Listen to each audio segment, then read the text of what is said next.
الله وحده والصلاة والسلام على من لا نبي بعده وعلى آله وأصحابه أجمعين أما بعد فأعوذ بالله من الشيطان الرجيم بسم الله الرحمن الرحيم ورفعنا لك ذكرك الآية وقال صاحب القرآن صلى الله عليه وسلم انما بعثت لأتمم مکارم الاخلاق او کما قال علیہ الصلاۃ والسلام۔ نگاہ جو ڈالی پتھروں کو کلمہ پڑھا دیا، نگاہ جو ڈالی پتھروں کو کلمہ پڑھا دیا، یثرب کو مسکرا کر دیکھا تو مدینہ بنا دیا، جنت کے پھولوں کی خوشبو کو نچوڑ کر رب نے میرے نبی کا پسینہ بنا دیا۔ میرے لیے قابل صد تکریم میرے اساتذہ کرام اور سفینہ علم کے روح رواں پیکر عدل و انصاف منصفین کرام، السلام علیکم ورحمۃ اللہ وبرکاتہ۔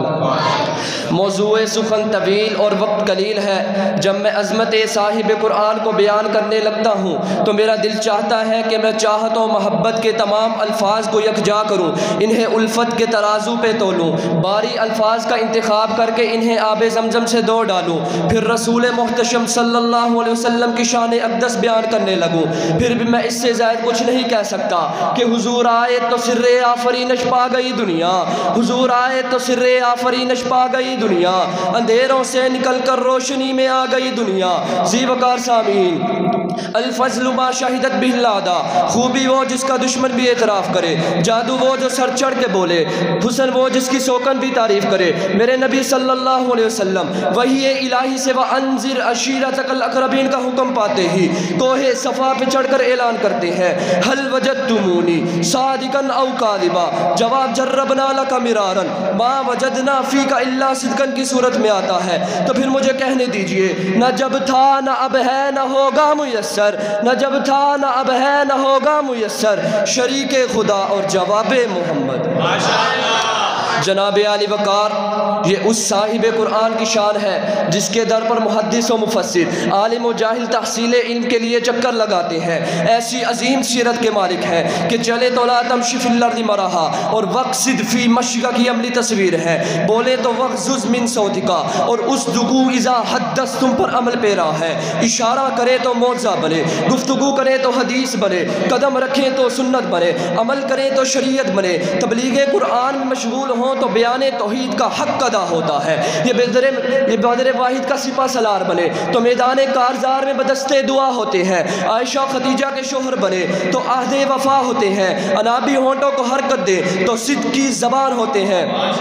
جی ہاں، اگر حضور کی عظمت کو آپ کے اسوہ سے معلوم کرے تو چشم فلک نے ایسی عظمتوں والے پیغمبر کو ایک ہی بار دیکھا جس نے 23 سال کے عرصہ میں صدیوں کی ظلمت کو یوں پلٹ کے رکھ دیا کہ کیسر و کسریٰ کی سلطنت بھی انگشتے بلندہ ہو گئی، جن کے انقلاب قرآنی کی برکت تھی کہ حبشے کا بلال، فارس کا سلمان، روم کے سہیب آتے گئے اور قدر و منزلت پاتے گئے۔ الغرض جو گلستان نبوت میں آتا گیا وہ قدر و معرفت کے زینے چڑھتا گیا، جو چھوڑتا گیا وہ بچھڑتا گیا۔ شاید قسام ازل کی اسی تقسیم کو دیکھ کر کسی نے کہا تھا کہ کیسے کیسے ایسے ویسے ہو گئے، کیسے کیسے ایسے ویسے ہو گئے، اور وہ جو ایسے ویسے تھے کیسے کیسے ہو گئے۔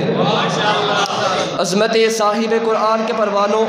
نبی محتشم علیہ التحیات والسلام کی حرمت و عظمت مسلمان کے ایمان کا بنیادی جز ہے۔ اس نبی کی عظمت جس کے ذکر جمیل کو خالق کائنات نے ورفعنا لک ذکرک کہہ کر رفعت بخشی ہے، ظلمت و جہالت سے اٹی ہو، شب دیجور کو قندیل توحید و سنت سے روشن کیا، تشنگان حقیقت و معرفت کو توحید کے آب زلال سے سیراب کیا، دل کی اجڑی ہوئی دنیا کو معرفت الہی، خود شناسائی اور حمیت و غیر جیسی صفات سے آباد کیا۔ اس نبی کی عظمت، اس نبی کی عظمت جس کی عظمت کو کائنات کے رب نے بیان کیا، وَمَا أَرْسَلْنَاكَ إِلَّا رَحْمَةً لِّلْعَالَمِينَ، اور کہیں بستان رسالت کی عظمت پر قرآن یوں گویا ہوتا ہے، یا ایھا النبی انا ارسلناک شاہدا ومبشرا ونذیرا وداعیا الی اللہ۔ اس نبی کی عظمت جس کی زندگی قسم خود احکم الحاکمین اٹھائے، لعمرک، ہاں ہاں جس نبی کی عظمت تفسیر طبری میں ابن عباس بیان کرتے ہیں تو کمال کرتے ہیں،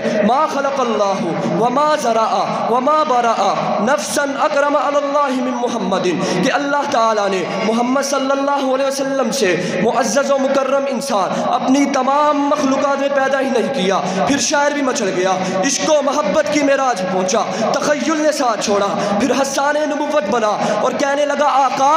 ارباب نظر کو کوئی ایسا نہ ملے گا، ارباب نظر کو کوئی ایسا نہ ملے گا، بندے تو مل جائیں گے مولا نہ ملے گا، تاریخ اگر ڈھونڈے گی ثانی محمد، ثانی تو بڑی چیز ہے، سایہ نہ ملے گا۔ وما علینا الا